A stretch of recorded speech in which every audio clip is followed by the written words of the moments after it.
अनुगहं कत्वा शीलं देथ मे भन्ते। द्वितीयंपि अहं भन्ते ईसरणेन सद्दिं पब्बज्य दशशीलं धम्मं याचामि अनुगहं कत्वा शीलं देथ मे भन्ते।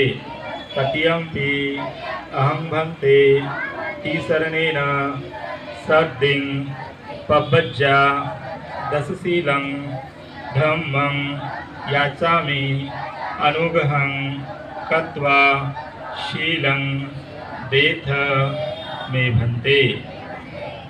यमं वदामि तं वदेत। आम म्हणते म्हणा। आता आपण जे काही म्हटलं इथे त्याचा अर्थ आहे, हे भन्ते मला 3 रत्नाची शरण द्या आणि प्रवज्या द्या आणि प्रवज्येसोबत मला 10 शील द्या। 10 शील म्हणजे नियम ज्याला म्हणतात, शील म्हणजे नियम। हे नियम पालन करण्यासाठी मला द्या, ठीक आहे, अशी मी याचना करतो। दुसऱ्यांदा तिसऱ्यांदा अशी 3 वेळा आपण याचना केली।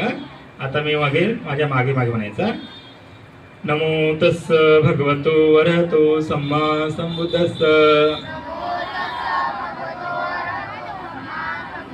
नमो तस्स भगवतो अरहतो सम्मा संबुद्धस्स। नमो तस्स भगवतो अरहतो सम्मा संबुद्धस्स। आता जे मी म्हणेल त्याच्याकडे लक्ष द्यायचं। मी जे म्हणत आहे ते लक्ष द्यायचं, कारण की तुम्हाला काही गोष्टी माहीत आहे, परंतु मी जे उच्चार करत आहे त्या उच्चारावर लक्ष द्यायचं, ठीक आहे। तसंच म्हणायचं बरोबर। काही लक्षात? हां। बुद्धं शरणं गच्छामि,